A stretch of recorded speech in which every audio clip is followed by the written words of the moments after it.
Existence is pain, guys. I really wish I could have a better intro for this show, but I got nothing. I got nothing. I really do. So, welcome to the second edition of Wrap It Up with Jacob Infante, the Chicago Bears post-game recap show of the Second City Gridiron Podcast Network. Uh, I started this early. For those of you, I scheduled it for 3:30 Central Time to go live on the YouTube channel, and it's 3:10 right now. There's still 3 minutes left in the fourth quarter at the time that I'm starting this, but it's 52-21. The Lions are beating the Bears. The Bears are going to fall to 0-2. I already published my post-game article recap. It's done. So there's a lot to talk about, and not a lot of it's good. Just genuinely one of the worst defensive performances I've ever seen. And I think that says so much when you consider how many awful defenses there have been, especially in the 21st century specifically, that the Bears have had. All those awful defenses that they've put together. This is right up there. Like this is a Trestman level defensive performance from the Bears today. This is a Mel Tucker defensive performance from the Bears today. 52 points. It's tied for the fifth most points that the Bears have ever given up in their 100 plus years of existence. That's tied for fifth. What happened today? And as I'm saying this, the Bears still have the ball. There's 2 minutes left in the fourth quarter. I doubt the Lions are going to score again, but still, that's pathetic. It's the first time the Bears have allowed over 50 points in a single game since 2014. I'm keeping things light from a swear words perspective because I don't want YouTube to demonetize us.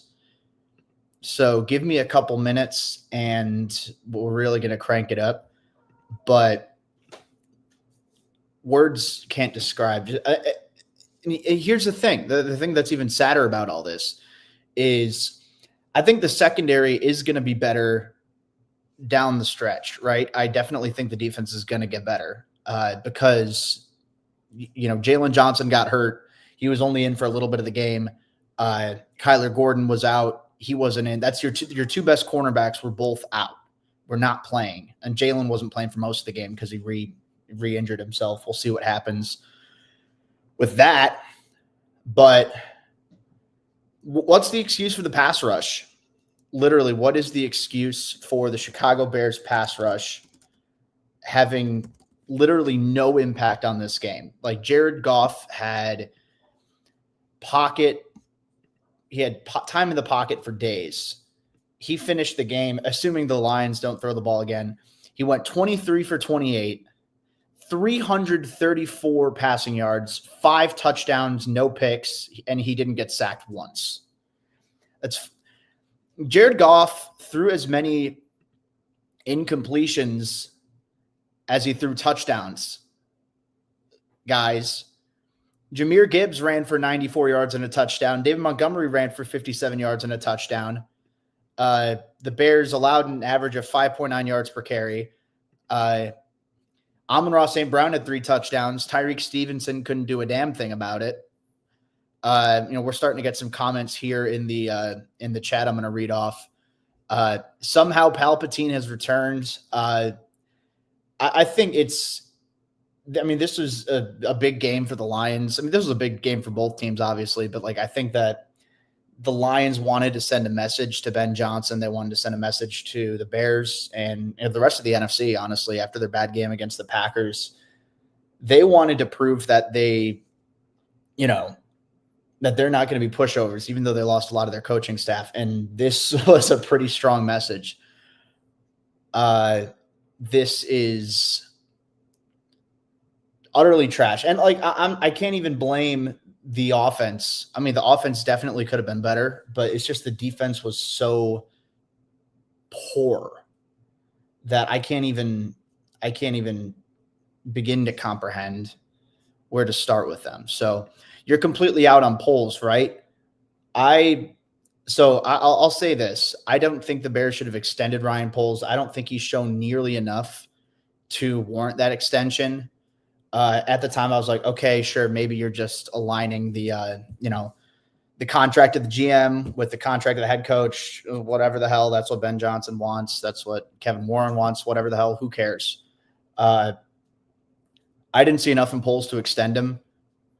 I've seen more than enough to fire him at this stage, and it sucks that they've got all this money that they've committed to him. That's probably not going to happen anytime soon. So we've made it to the 6-minute mark in this stream. I'm going to go for it. I'm just going to say this game fucking sucks. If I'm sorry to Second City Gridiron if we get demonetized. I'm sorry to me if I get demonetized, but I can't fucking take it anymore. Oh, and look, there's a fumble. I can't even see who that was. I can't even see who ran the ball that time. It was Monangai, and then he dropped the ball to begin with. I think it was recovered by the Bears. Who cares? Winding seconds down, 52-21, the final score. Jesus fucking Christ, kill us all. But yeah, this is an indictment on Ryan Poles on how much money he spent on the defense just for it to still be absolute shit, for bad drafting. I'm not even – so here's the thing. Looking at this 2025 Bears draft class in this game, right, you had 3 second-round picks and the 10th overall pick in the draft. Colston Loveland, 0 catches, 1 target.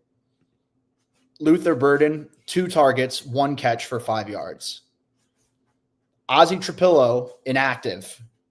Shamar Turner, inactive. Both healthy scratches, mind you. Both second-round picks, both healthy scratches, saying, hey, these guys aren't hurt, but they are not in the, what is it, like the 46 best players that we have on our team right now, despite the fact that they're both second-round picks. Say whatever about the special teams. Who fucking cares? There's no excuse for this absolute lack of – I don't know if it's the players aren't ready. I don't know if it's the coaching staff that's not I don't know. That's not utilizing them properly. I don't know. I'm not in Hallis Hall. I can't even begin to comprehend what that might be. But yeah, I think this game in particular is a massive indictment on Ryan Poles and the crappy job he's done given what he's had to work with. He captured lightning in a bottle with the trade back out of the first overall pick in the 2023 draft. The Ben Johnson hire looked good at the time. I'm not going to say, oh, it was a bad hire after 2 games. Like, come on. All right. I'm not going to do that. And the offense looked competent. Not great, but competent. If the defense could hold their own worth a damn, then maybe it'd be a different story. But let's go through the comments here. Evan Lepeau on Twitter /X. Is this a 3-4 win team? Look, I don't think so, but I think you have to, at the very least, you have to take a good long look at this game and this team and be like, all right, the expectation isn't playoffs anymore. I mean, that's what it was for a lot of us, a lot as fans, as analysts, as, for professional media, for bloggers like me, whatever the hell, playoffs was the expectation, or at least getting close to it. This isn't a postseason team. Not unless they can absolutely turn it around and put together one of the most impressive turnarounds we've seen in NFL history. That can't happen.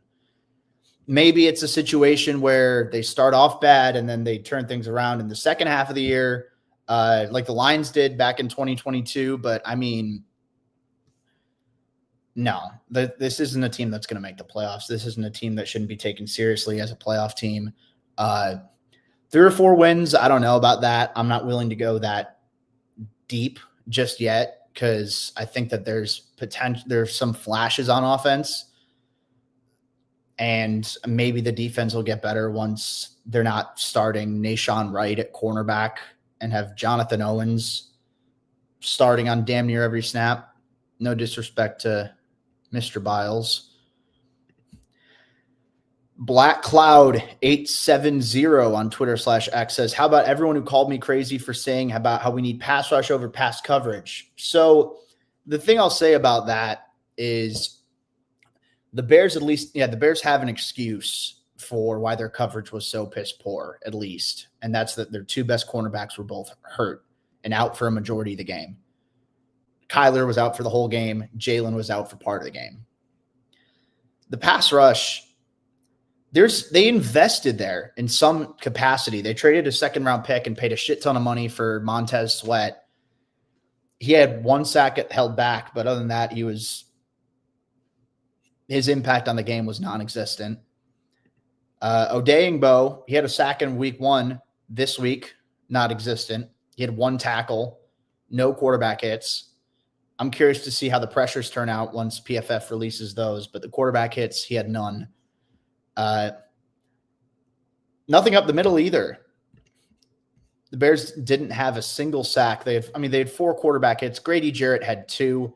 Dexter had 1, and then Montez Sweat had 1. So Grady Jarrett, I don't know. I'll have to go back to the All-22 on that to see, in a couple days once that comes out, see if Grady Jarrett performed any better. But I think that generally speaking, there was next to no pressure off the edge. I think Detroit's offensive line absolutely shut Chicago down up front. And that sucks because the Bears actually invested along their defensive line. I mean, whether or not it was smart is a different situation. I mean, I don't want to be like, I told you so. Like it's, but I didn't like the Odeyingbo signing at the time that it happened. That's way too much money for a guy who hasn't produced consistently, at least.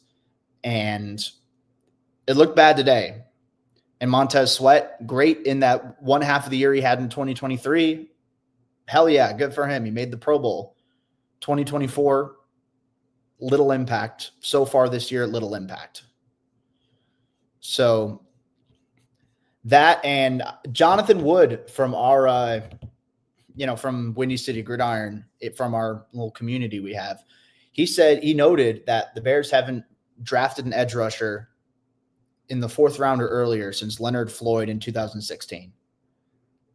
That's unacceptable. Like that's just genuinely a total mismanagement of assets. So there you go. Nat Geo, they're just not a fucking team. They don't play like a team. I'm with you. I mean, the defense just flat out gave up. And that's something I want to talk about is Dennis Allen's defensive strategy or lack thereof. He played extremely passive zone coverage, cornerbacks off the ball. And again, if you have your starting cornerbacks in, then, they can make plays on that sometimes. But I mean, in theory, it's like, oh, well, we don't have our starting cornerbacks. Maybe you can twist it into saying we don't want to play a ton of man. We don't want to be super aggressive with it.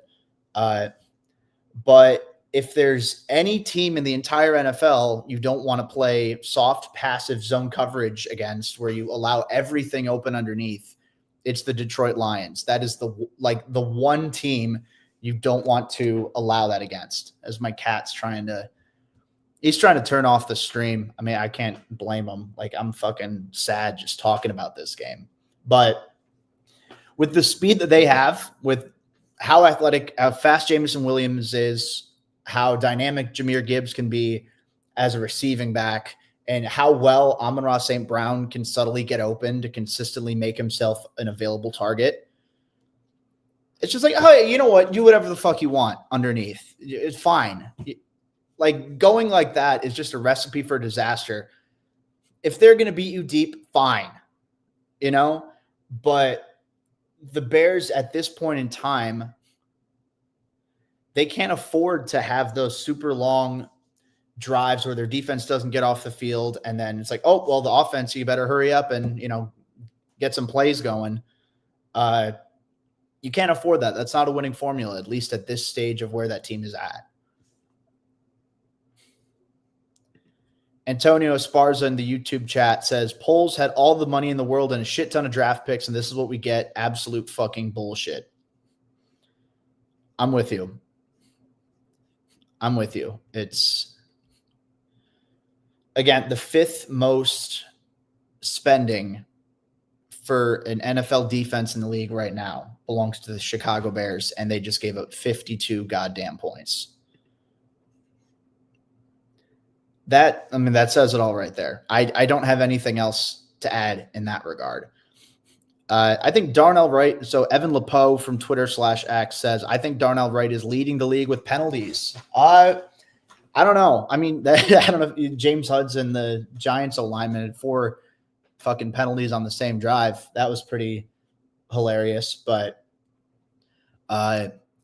it's concerning because I have to go back and check. I think he had 2 penalties today. I know he had 2 last week in the Monday night loss to the Vikings. That would be 4. That's 2 penalties a game. Obviously, that's a pace of 34 penalties in a season. That's unacceptable. Like, you can't have that. Not even to say Darnell Wright was terrible. I'll defer to the tape when that comes out. I'll have a stronger opinion on how individual offensive linemen played. I don't think Darnell Wright was terrible. I don't think he was very good either, but the penalties are an issue. They're a massive issue at this point, and I don't know. With how much money you're paying offensive tackles, you want to be able to pay a guy who you can trust to not cost your team 5 yards, 10 yards on a consistent basis. So, fuck me. John asks, concerns with usage or lack thereof for Loveland and Burden. Yeah, a little bit. I think, I don't know. I think the passing attack itself was, there's nothing to write home about.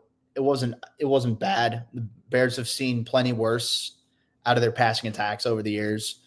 I'm more of a fan of, if it works, go for it, rather than, hey, we absolutely need to spread the ball out.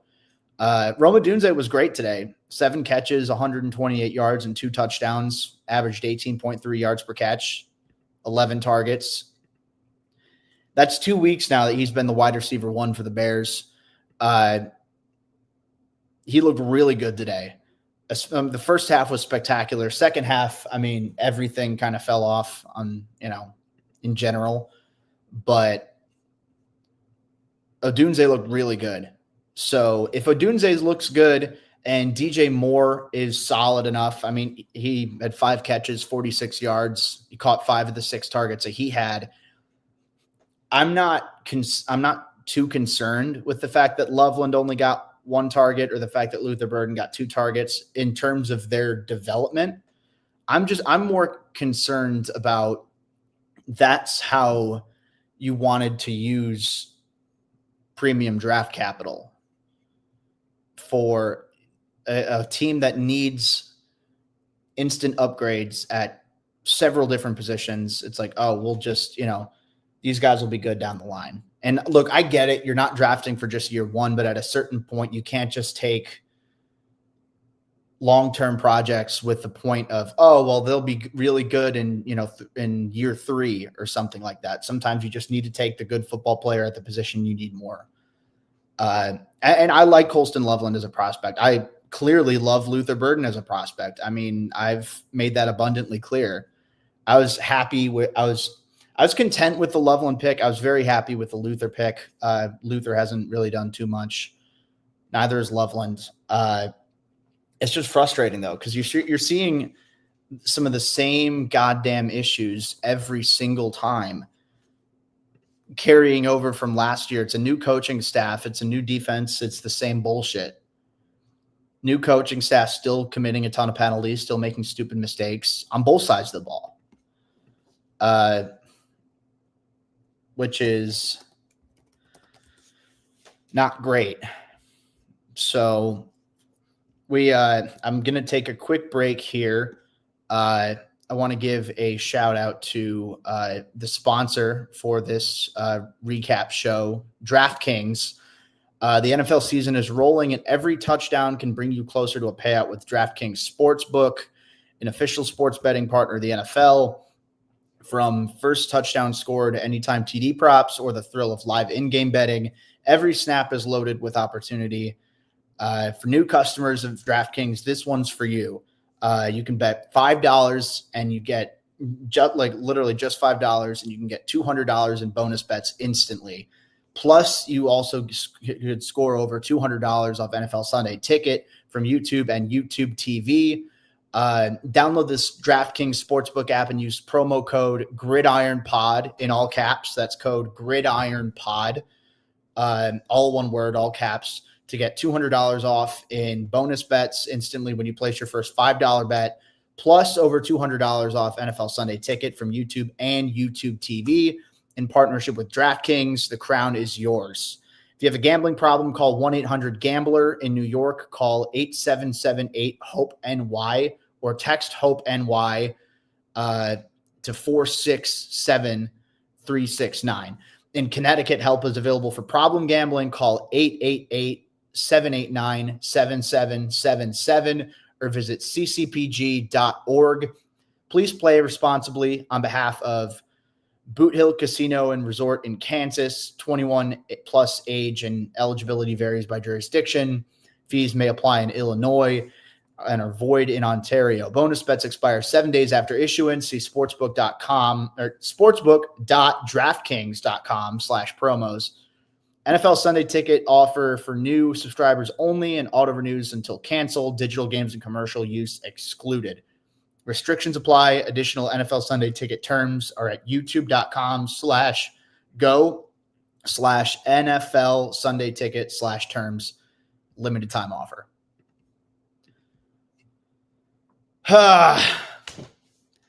So where do we go from here, guys? It's an 0-2 start. They played a graphic on air on Fox. There's something along the lines of, teams who are 1-1 have roughly like a 40% chance of making the playoffs. Teams who are 0-2, it's less than 20%. I think it was like 17%. Don't quote me on the numbers. I just remember it was somewhere in the teens. So that's what the Bears are working with right now. Grant Brown on Twitter/X mentions a DA is usually a man coverage scheme. Why has he gone zone, for fuck's sake? Good question. I mean, I feel like it only makes sense, right? I mean, come on. But like I said a little bit earlier, I think their line of thinking is, we don't have our nickel back. And then once Jalen Johnson got hurt, we don't have our top corner. Let's just play it conservative. But little do they know that playing conservative defense has literally never in the existence of mankind helped the Chicago Bears. I mean, I say that as an exaggeration, but still, guys, I mean, come on. It's utterly disappointing to see just how easily the Lions were able to attack underneath, how easily they were able to attack across the middle of the field. And I'd be curious to see what the man in zone ratio was, because it didn't seem pretty. I mean, again, my thinking is you just be aggressive. Like, what do you have to lose? Literally. I mean, you're at that point, you're already down, you gave up 28 points in the first half. Like, what at that point, what you're doing clearly isn't working. What do you have to lose? Blitz the quarterback. play tight man coverage, have your safeties help out in case, they try and take a shot. They try to take the top off of you. Pause. But it's just frustrating. I don't really get it. And like I said, if there's one team in the NFL that you really don't want to allow to just do whatever they want underneath against you, it's the Detroit Lions. Evan Lepeau in the chat says, Drew Dalman, extremely disappointing through 2 games, looks Lucas Patrick caliber, just lost and always on the ground. I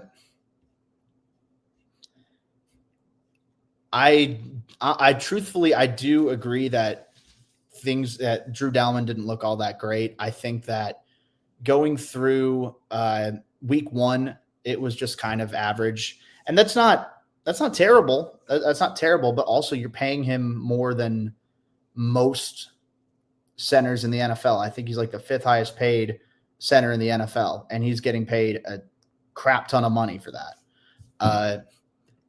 Let's see this banner. How do I get rid of the banner? Because this is for the wrong show. Hide the current ticker. There you go. Sorry about that, folks. I'm still trying to figure this shit out. Clearly, the Bears aren't the only ones who are stumbling out of the gates. Looking through some of the Twitter replies as well. So I will say on Drew Dalman, to kind of not to avoid the question, I truthfully don't have as much of an input on individual offensive linemen until the coach's tape comes out and I can individually look at those players, because I don't know, that's just the way my mind works. I tend to focus better down the stretch personally. But looking through the Twitter replies, Texas Man 66 says Bears should just become a semi-pro team. At Banana Clip Mike says, Jacob, please don't call 988. Just let this happen. So we're clearly, 988. Oh, shoot. All right. I was wondering, is that the gambling hotline? Okay.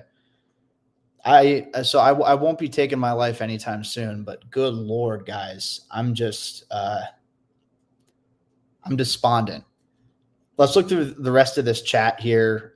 Fire Ryan Poles from FarmBot on Twitter. Personally, I don't know. So Oscar77 says, personally, I don't understand why the double attempt for Caleb in 4th down. It should have been a fullback or a halfback. I agree. I mean, sure, you can try for a quarterback sneak on one of those plays, but it's one thing that, well, one, Ben Johnson doesn't utilize the tush push. I know he voted against it. He's not a fan of it. You have a quarterback who's 6'1". If we're being generous, he's 6'2", but more like he's 6'1". He's not a super tall quarterback. He's not a Josh Allen type where he's so much, or a Justin Herbert where he can just, extend the ball over the opposition and then just pick up the first down easily like that. He's a little bit shorter for the quarterback position. That's not a problem. It's just you need to know that that's what you're working with. So go relying on that 2 times in a row, the exact same play. I wasn't a fan of that at all. Try it one of the plays, sure. But Roshan Johnson was active today. He didn't get a single carry. Kyle Monangai was active. He had 8 carries. They worked him in a little bit more. Only averaged it was under 4 yards a carry. It was 3.6, 8 carries for 29 yards. DeAndre Swift was pretty good, all things considered. I mean, he had a pretty bad fumble, but he had a touchdown. He had 63 yards on 12 carries. That's 5.3 yards per carry. That's not terrible. That's a pretty good day for him, all things considered.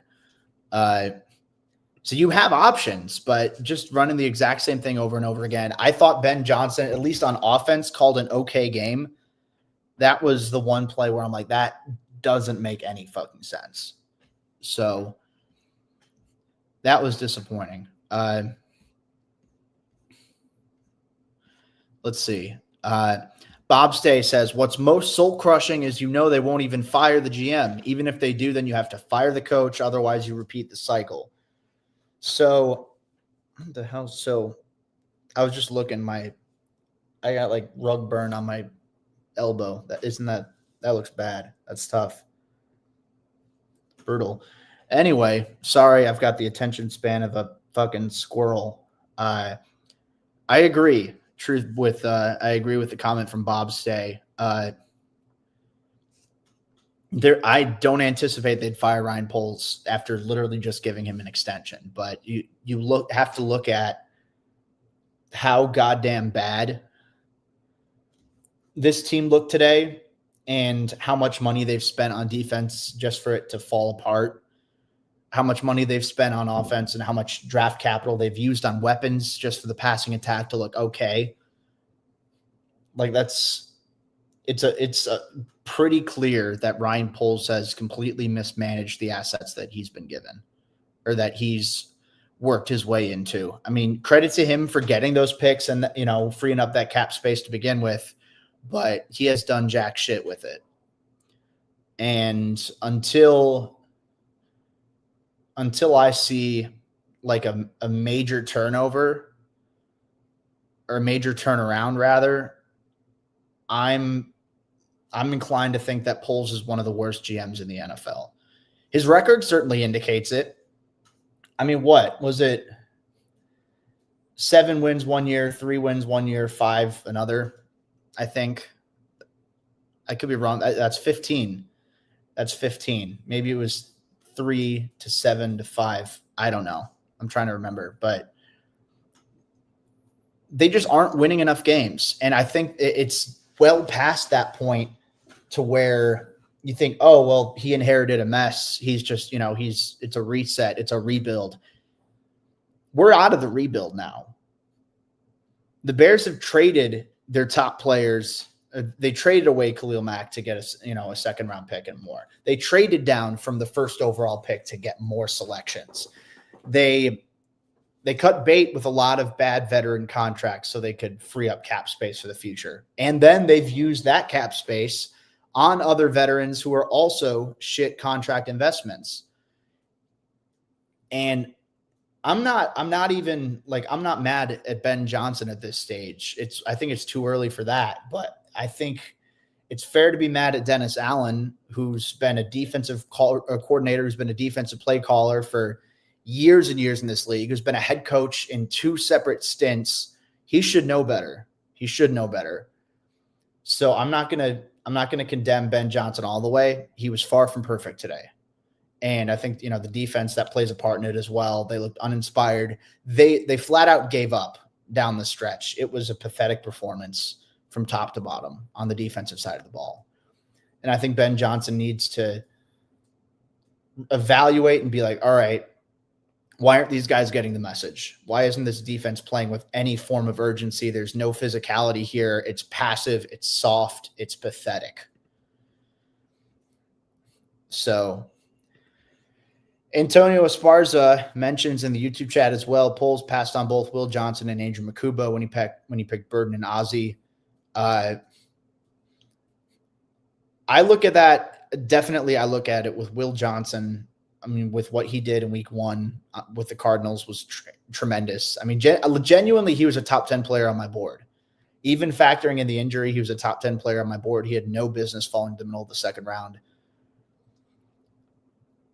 I think the Bears saw, all right, well, we need to address the trenches. But again, if you're trading back out of that opportunity to pick a guy like Will Johnson, pick a guy like Andrew Makuba, guys who have been really good to start their NFL careers at positions that are weaknesses for the Bears currently, like it doesn't age well. There's still a lot of time for Ozzie and Shamar Turner and Luther Burden to, get everything together and,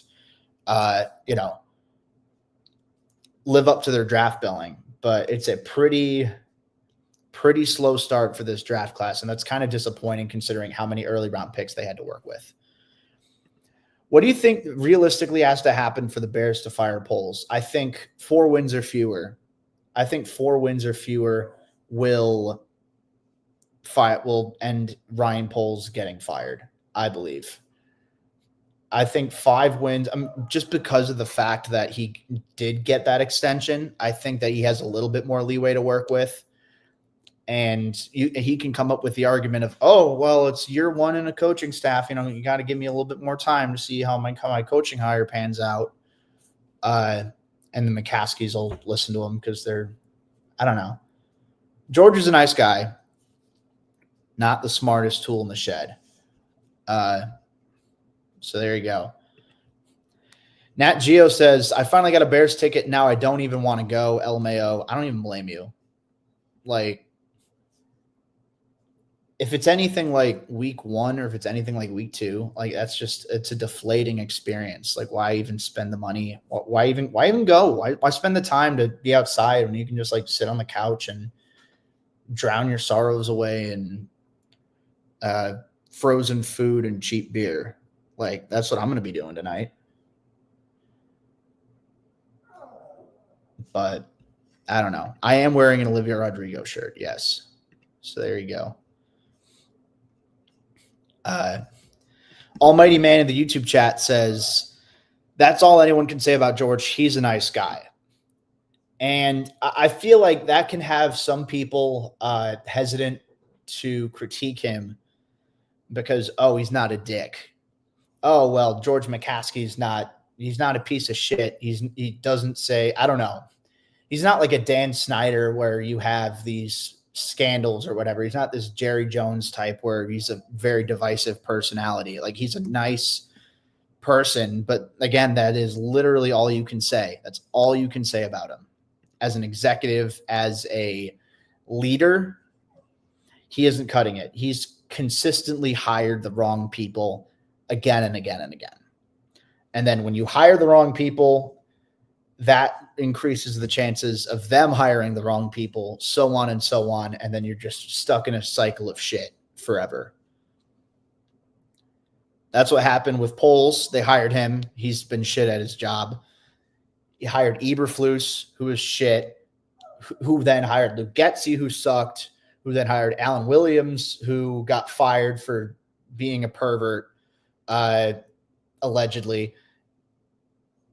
Then he brings in Shane Waldron, who gets fired, who sucks. And then now Ben Johnson, which is supposed to be the saving grace. But again, you're 0-2. You can't say definitively, oh, that was a phenomenon, that's aging insanely well. I'm still a believer in Ben Johnson. I think as a play designer, he's really good. As a play caller, he maybe could have, improved a little bit in terms of, the way that he attacked the game, but I think his playbook is good. It's just a matter now of picking out the right plays and when to use them at the right time.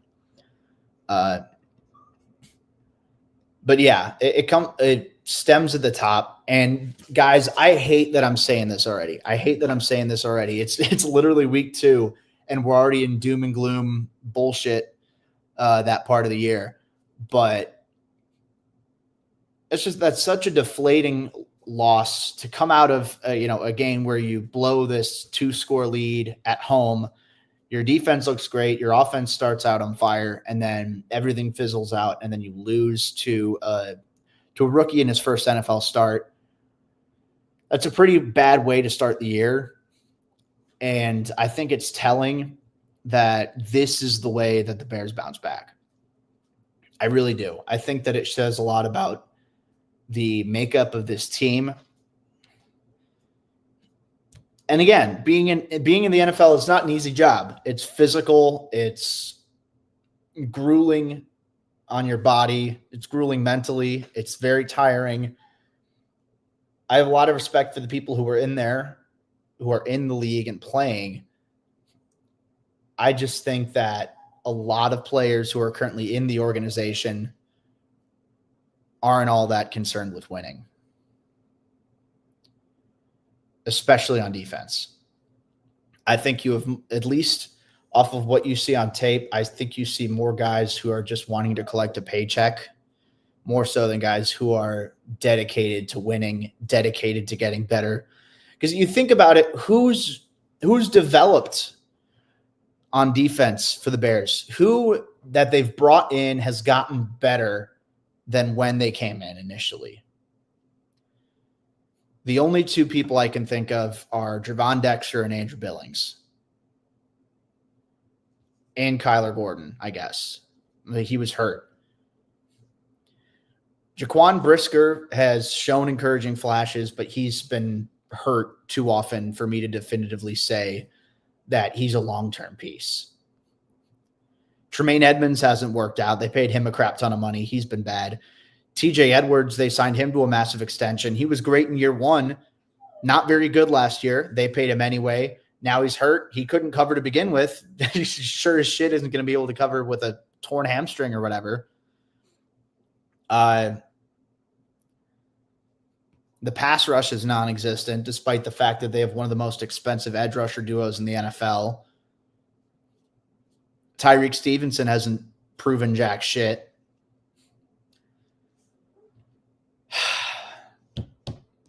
I don't know. I feel like it's this Groundhog Day shit over and over again where we just keep talking about the same things. We keep complaining about how bad the Bears are. I think it stems from Poles. I really do. It stems from Poles. He spent all this money on defense and doesn't have a damn thing to show for it. And the offense was okay, but it still wasn't great considering the fact that they've spent a first-round pick on a tight end and a second-round pick on a receiver, and they spent a second-round pick on a tackle. The year before, they spent quarterback, receiver, 2 first-round picks, and a tackle in the third round, who is also inactive, by the way. It's just they've had so many assets to work with. And look, I get that philosophy. I think it's the right philosophy. It's just bad results. Because in theory, the more swings at the plate you get, the better chances you have of finding like contributors. And that was the issue with Ryan Pace. Ryan Pace drafted really well. It's just he just traded up all the time. He was very set in his convictions to the point where I have to have this guy. I'm going to give up future draft capital. I don't care what it costs. And that hurt them in the end because they didn't have enough quantity of contributors. They didn't have enough quantity of picks to work with. And it's a lot tougher to build a full rounded out team. I mean, you can have good contributors, but you don't have, you have holes elsewhere. Ryan Poles is the opposite problem. He's done a great job of accumulating draft picks. He did a great job of freeing up cap space initially. He knows how to spend money, that's for sure.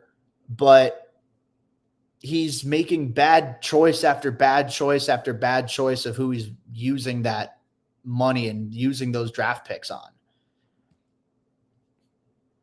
At a certain point, you got to say, all right, enough is enough. Like, it's pretty clear that Poles is a major problem at this point. I think it's fair to say. Maybe things turn around. I get, guys, I hate to be the doom and gloom. Oh, everything sucks. We're all going to die. That game sucked. Time to jack off, whatever. Like, I'm probably going to hop off in a few minutes and abuse my shit. Sorry. If you're listening to this at work, I'm sorry. Just say blame it on me. They'll understand. But it sucks, genuinely, that we're this early in the season and it's already so deflating. Let's see. So it's worth noting as well,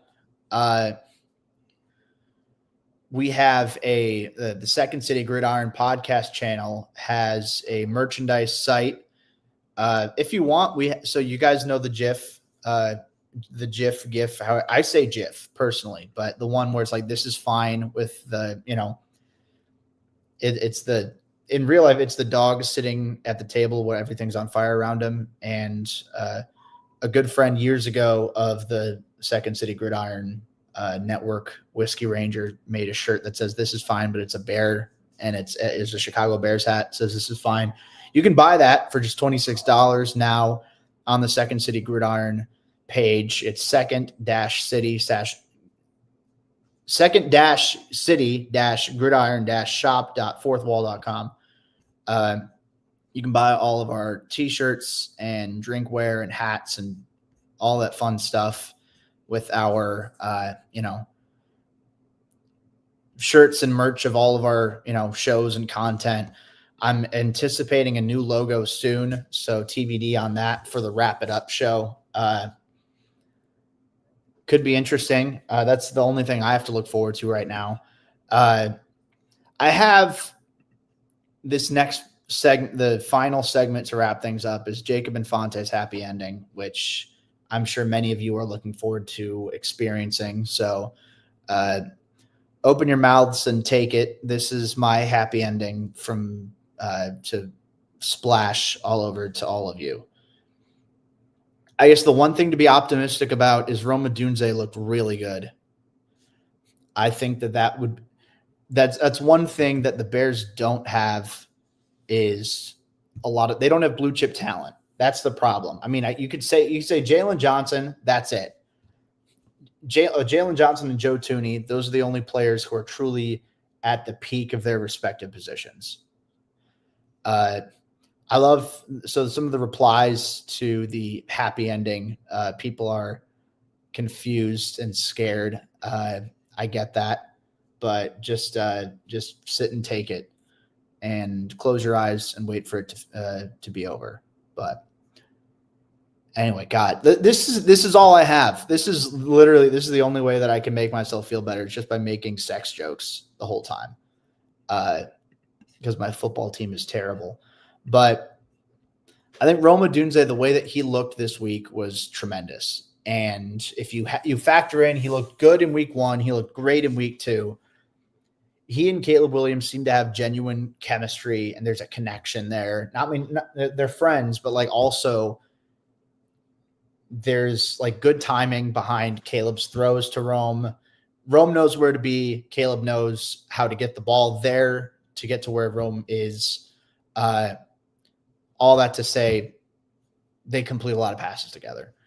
And I think that it would look really good for Ryan Poles if Odunze became the wide receiver 1 and became like a true star this year, because that's something that Poles has working against him. None of his draft picks have ever made a Pro Bowl.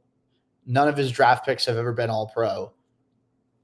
Like genuinely, he's drafted some solid starters here and there. Nobody's great. Nobody's been great. Maybe Rome can be one. Maybe Caleb can be one. I don't think Caleb Williams is the issue here. To that point, I don't think Justin Fields was the issue for the Bears either. It's just they had a good opportunity to get a young quarterback who's extremely talented and in the long term, way cheaper. And now we find ourselves in the situation here where, Caleb could be better. Luckily for him, the 2026 QB draft class looks like shit. And luckily for him, DJ Lagway just threw 5 interceptions on Saturday against LSU. And the 2027 draft class at QB doesn't look much better either. So I don't anticipate that there's going to be a point where Caleb, it's like, hey, we know you're not the only problem here, but there's a player that we have access to that's undeniable that we have to take a shot on. I don't think that there's that opportunity where Justin Fields admittedly got screwed on it. I think they made the right decision, but again, there's the sort of thing where there's an undeniable opportunity they couldn't pass up to get, in the long term, higher upside and cheaper at quarterback. It was a no-brainer. I don't think that Caleb Williams is going to be faced with the same situation. He was all right. He was all right today. He wasn't great. He wasn't bad. He was okay. And do you want more out of him? Absolutely. But this Lions game is on the defense. It's on an offensive line that had penalty after penalty after penalty that gave up 4 sacks. And again, it's on the defense that gave up 52 goddamn points. Like you're not going to beat any team. with 52 points allowed, regardless of how good your offense is, which the Bears offense wasn't perfect, but that's not the story coming out of this. The defense needs to be way better. We'll see what happens with Jalen Johnson's injury. I hope it's nothing serious because I can't stand to see Tyreek Stevenson as the cornerback one for this team. I think it's abundantly clear at this point he's not a solution. He's a problem. And it's the same issues he had in spurts in year one. It's the same issues he had much more often in year two. He's just getting beat consistently. He's not the guy. Last question I'm going to take. What's for dinner tonight for Antonio Esparza in the YouTube chat? I don't know.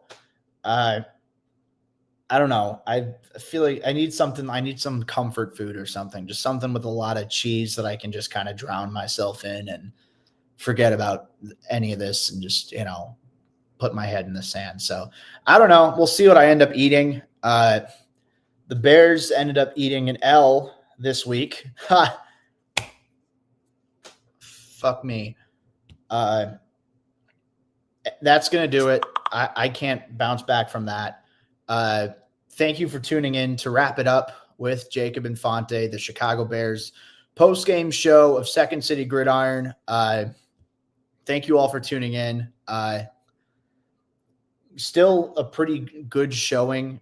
We got over 5,000 people live. So I appreciate all of you.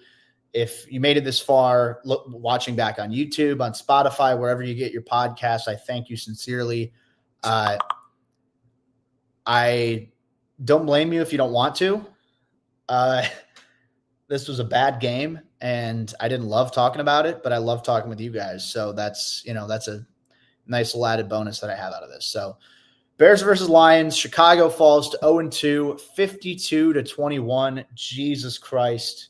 Somebody kill me. Thank you all for tuning in. Let's hope that next week is better because I don't know how it can get much worse. Bear down.